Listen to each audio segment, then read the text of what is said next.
Welcome to the Fire Sprinkler Podcast with Chris Logan.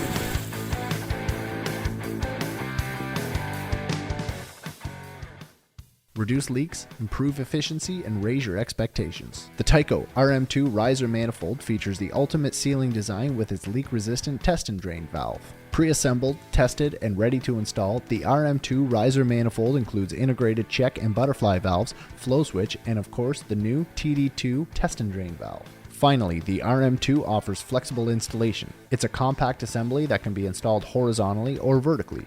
The coupling assembly also allows you to reorientate components to fit your installation. The RM-2 Riser Manifold is available now from Johnson Controls. Learn more at www.tyco-fire.com/RM2-FSP. Like and subscribe. Hey everybody, thanks for tuning into this episode of the Fire Sprinkler Podcast. If you're watching on YouTube, hello. On this episode, I have Devin O'Leary from JCI, and we are going to talk about the RM-2 Riser Manifold. Devin, how's it going today in this day and age? Believe it or not, in Rhode Island, where I'm located, it is freezing cold and was snowing this morning. So not the greatest day, but warm climates in the horizon for sure. Looking forward to it as well. Southwestern Ontario is where I'm from here up in Canada, and it was warm t-shirt weather. The kids were playing outside in snow 2-3 weeks ago.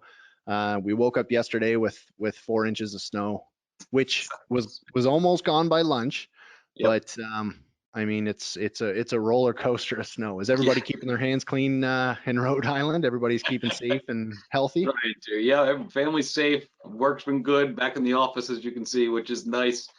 Starting to get back to that normal lifestyle, and actually reopening the training center here that I manage for some live trainings coming up soon. So which we're really looking forward to. It's been a long haul for the last 18 months now. So. Are you guys going to have any kind of restrictions in place for attending the in-person training? Are you guys going to require the shots? Are you stuff like that? Not so much the shots, just more or less the getting COVID tested beforehand, and then the trainers that are in contact with people that work on my staff will have to get tested after, just as a fail safe, and more of a just being ultra safe about it. I mean, which I agree with completely, but I don't want to see anybody get sick, but I also want to keep my people intrigued about their workload and not be doing virtual trainings for the rest of their lives. You know, it's nice to have. It's nice to have that. They signed up to do in-person training and live training and be in front of customers, and they've been talking to a computer like we are now for a long time. Yeah. It's been nice, but I can't wait to get back into the regular swing of things, which is, I mean, for years, Canada was always looking over the neighbor looking over the fence at the crazy nonsense that's going on over in the States. And now it's been kind of backwards with all of my American friends are looking over at us like, what the hell are you guys doing over there? You guys still can't do this. You still can't do this. You still, your bars aren't open. Your restaurants aren't open. What the hell? Yeah, that's one thing that has definitely laxed from that perspective. The restaurants are open. The bars are open. Kids are in school. Thank the Lord. Because I'd really be losing my mind if my kids weren't in school. So I've got 2 boys doing the online school upstairs right now. So there's 2 things that may put a pause to the podcast, and that's if the door opens and they need help with math, which I probably won't be able to help them with, or if my pager goes off. Unless we're doing dry system pitching, you may be able to help, right, with that math. That's right. I could probably get the math going for that. Hydraulic calculations, but I don't know if grade 3s and 2s are doing hydraulic calculations yet. I think that's a 4. I think that's grade 4 to get into that. Get up there, yeah. Awesome. Are you guys planning any kind of trade shows or anything coming up this year? Not that I'm aware of now. I mean, I sit on the NFPA 25 committee. I don't know how many trade shows are going on in the world. I know 25 committees are still all virtual meetings. It's which is another thing that's hard to deal with, sitting in 6-hour-long meetings a day, looking at public inputs for NFPA 25, and it's invigorating. Let's leave it at that. Yeah, it's got to be something to, the good thing, well, I won't say it's a good thing, it's kind of a pain sometimes, is when you're doing the virtual meetings and you're looking for an opinion, nobody is shy in a virtual meeting, right? So everybody you really get the honest opinion in a virtual meeting. the heater was going to kick on in the garage. Good thing I stopped it.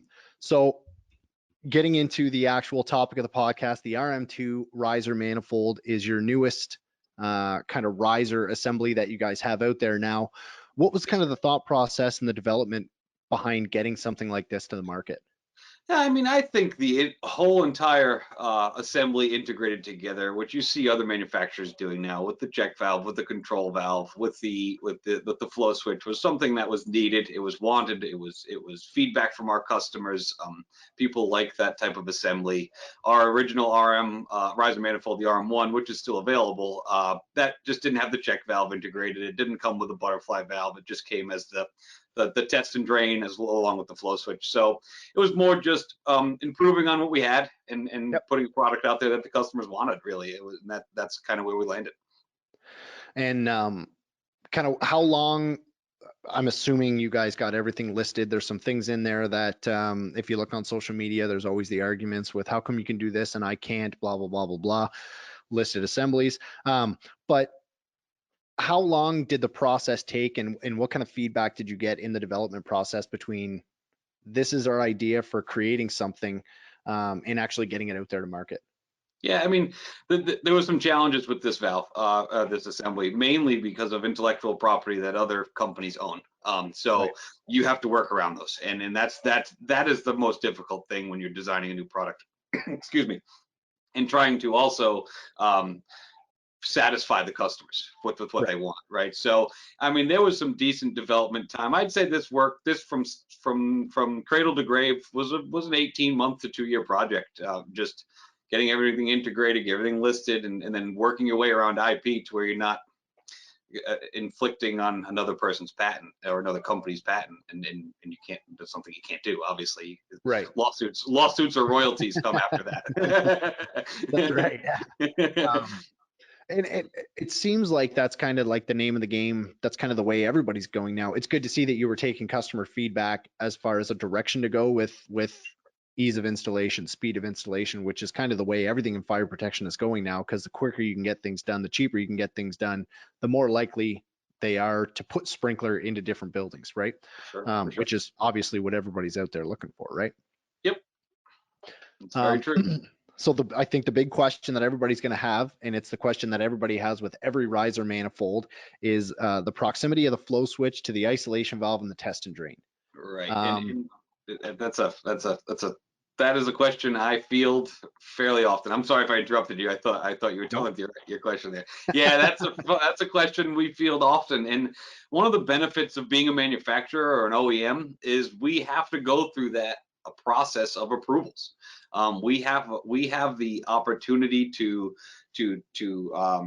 test and both internally and externally, to verify that a product is going to be able to do what it does, and say what it says it can do, it does. And as an installer or a fitter or somebody out there in the field, you look at that flow switch and you look at the proximity of it to where the other parts and pieces of that assembly lie, and your Mhm. first thought process is this is going to cause turbulence. I'm going to get false flow readings.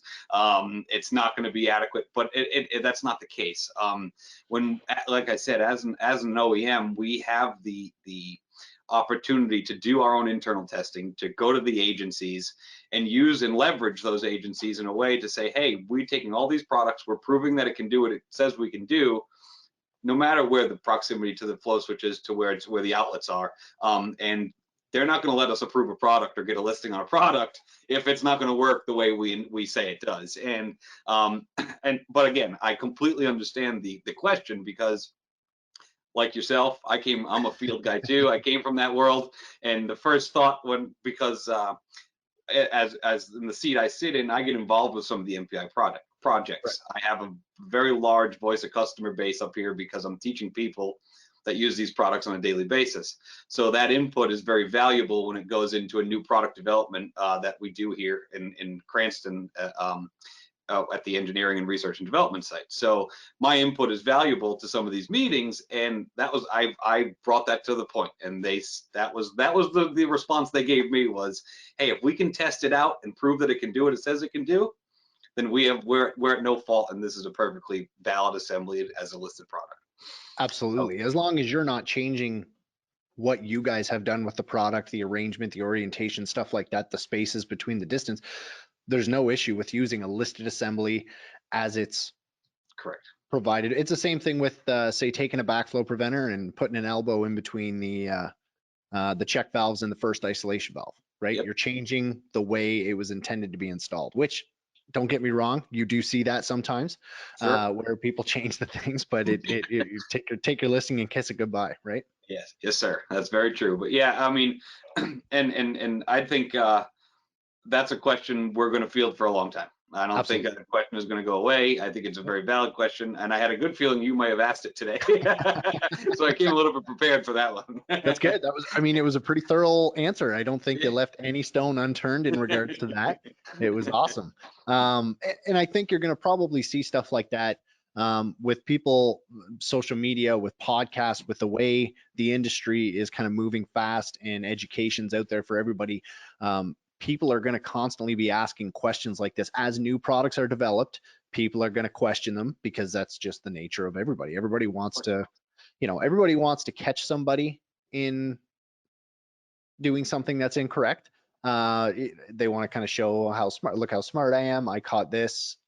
It's kind of nature, right? Especially in the fire protection industry. And It's every a, once in a while they do. Every yeah, once in a while absolutely. they do point something out. I mean, we've made changes. Part of the change for that RM2 was, I mean, this is a perfect segue into more benefits to the new design. Our RM1, the riser manifold, used that three-way ball valve as a test and drain, and Yep. it was off in one position, test, and then drain in a third position. And it was a ball valve style valve or setup, and it leaked. I mean, we're not going to try to hide that. There was Right. issues with it because in a real world scenario, when you're installing this valve in a fire protection system, the grit and the grime that comes through those pipes over time will eventually wear on that seat of the ball valve where it Yep. closes, and you cause places for it to leak.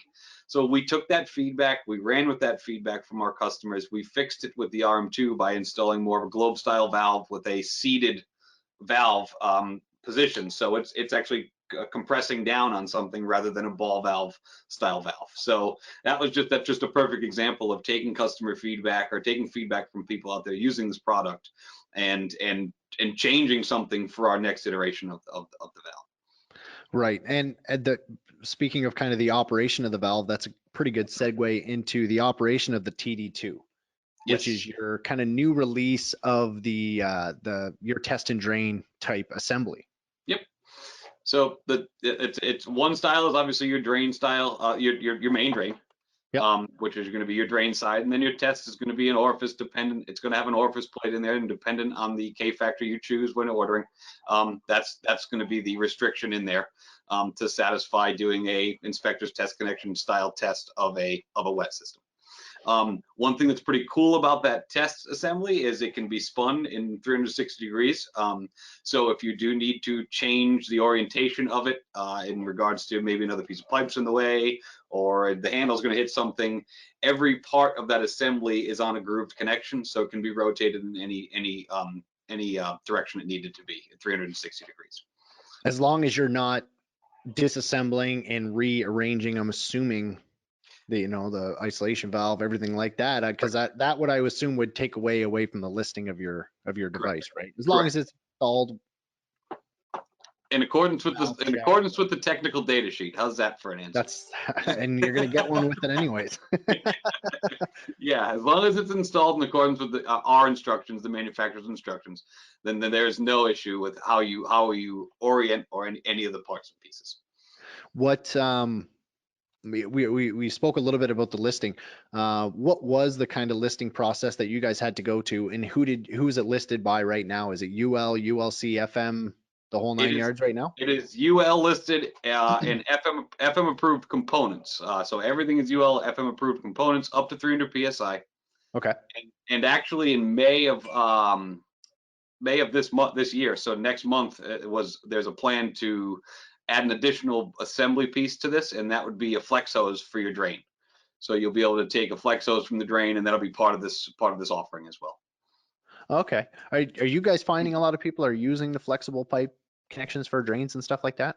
I don't know about so much for drains. We just know that the flexible hoses in general are liked very much so across the industry, and so we're trying to get into that field a little bit with some of our products, for Right. sure. Um, how long is this valve? Because I know it's not like this isn't a release being released today for the podcast kind of episode. How long has it been out, and what's kind of the general feedback you've been getting from people? It's been out. It's got to be close to almost 2 months or a month and a half, I Yeah. would say. I'm really not exactly sure the exact release date, but feedback's been good so far. They like the adjustability of it. Like I said, being able to rotate it or change the directions of all the parts and pieces of the assembly. One of the other pieces to that TD2, the test and drain part of the assembly, they built in a pressure relief valve, Right. which just goes right to drain. Now, is that built into the components, or is it a removable, replaceable piece? It's built in. Okay. Built into the component. It has a visible pressure readings on the external of it, so you can see what you're setting at. Just use a hex head of an Allen wrench to adjust it, and you can set it wherever you want, which people seem to like. I mean, you need to have you need to have the pressure relief valve per NFPA 13, so Yeah. it has to be there whether you like it or not. And if we can integrate it into the assembly, and then also have it drain into the drainage of the that's already connected to the valve, you're killing two birds with one stone, and you're not making a mess or having to repipe for a drain for that. Or like, for example, the RM1, which is still available, but they have a external, and you just have a copper tube for the pressure relief valve that just goes to drain wherever it needs to go. So you're piping that itself. What So what kind of time savings are you getting a feedback like this is the way that everybody's going with things, and that's, I'm assuming, kind of the reason you guys have gone to this. Are you seeing major cost savings by, instead of people ordering all the material and assembling it themselves? So let me just clarify something really quickly. I don't get involved with much cost or pricing at all, and just in my Okay. role, I don't. I'm actually told to stay away from it a little bit because. But regardless, just feedback from the customer is yeah. I mean, essentially, you could take two group connections and put them together, and that whole assembly's in line and it's installed. I mean, because you can order it as one assembly. There's a groove connection at the top, groove connection at the bottom, install. I mean, from a time perspective, it's not that long. So Right. there's obviously savings from our previous product to what's currently offered now, because um, you're going to put a check valve on our RM1. You have to maybe install the pressure relief valve. You have to install the control valve. So it didn't come as that full assembled product. So from us, sure, we're definitely seeing a time savings from that. Right. Awesome. So what is kind of the next, what's kind of the next, do you have anything as far as RM3s, RM4s, RM5s? What's next on this kind of pre-assembled assembly that you're going to get out here? I wish I knew. It's being only a month and a half old. I don't think they're ready to throw this one to the birds yet. We're Famous gonna last let word. this one. We're gonna let this one ride for a little while. I'm sure there'll be some very sharp eyes looking at feedback to see if we can change anything or maybe make some upgrades to it. So I think that's maybe one thing, but outside of that, the RM1 is still available. The RM2 is still here. The RM2, just so you are aware, is just commercial product. There is no Okay. residential, so you can't use it in a residential application yet. You can still use the RM1, and there's the RM1 commercial as well. So we have the three offerings: the commercial and residential RM1, and then the commercial RM2. So it's not listed for 13D or 13R as of right now. As of right now, no, and that's something that could come down the pipeline in the near future, I'm sure. Right. If they ever decide to get rid of the RM1, which I'm not sure, I don't have any inclination that they will, but Yeah. If they ever decide to replace it completely, they're going to need to have something to replace the residential one, because residential markets are big. So It's big right now. It's essentially like we're a small family business, and being in Ontario with the lockdowns and the shutdowns of construction, it's kind of like whenever the premier wakes up and sees a shadow, he's got a different idea for how he's going to handle things.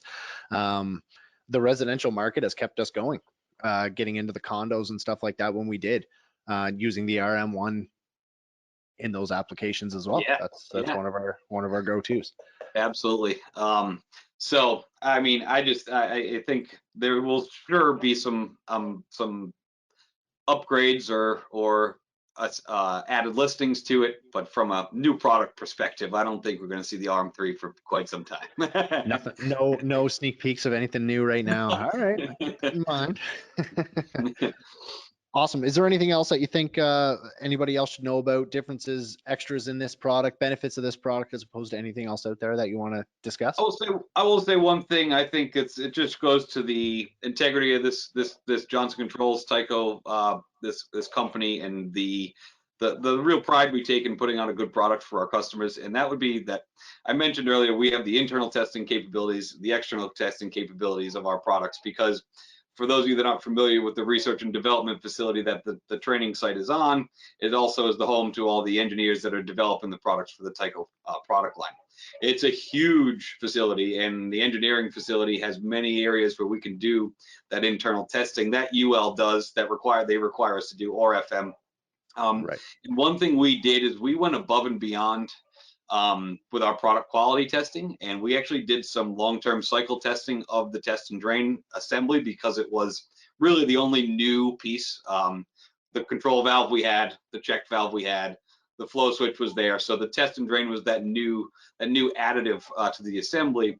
And we actually did some testing, one being a long-term cycle test where we just pressurized it with the dirtiest water we could find, even to the point where we put sand in it as well. And we just opened and closed and cycled it. And over the process of about 7 or 8 months, it cycled 3 times a day, and they never had leaks. And it just I shouldn't say never. We didn't have any leaks. If that doesn't mean it will never leak. We didn't have any leaks in our observing from our testing. And that is something that just goes above and beyond what the FM and UL standards require you to do.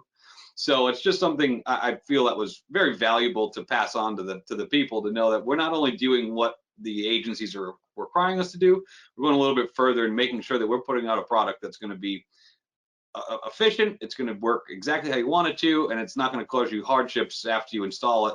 And we learned from what we've done in the past with the leaking valve of the RM1 or other products that may have had some bad feedback. We try to take that feedback and put it to our day-to-day use and put out a better product at the end of the day.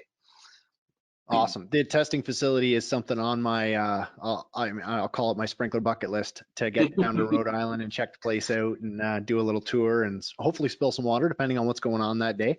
We have plenty of water to spill, that's for sure. Awesome. Devin, it's always awesome to talk to you. If anybody has any other questions, are they able to reach out to you directly for questions, or would they just call the JCI Technical Services? Yeah, you can reach out to myself directly, JCI Technical Services. I mean, if it's a field installation problem, or if it's something that you're dealing with, our tech services team is the one you're going to want to go to.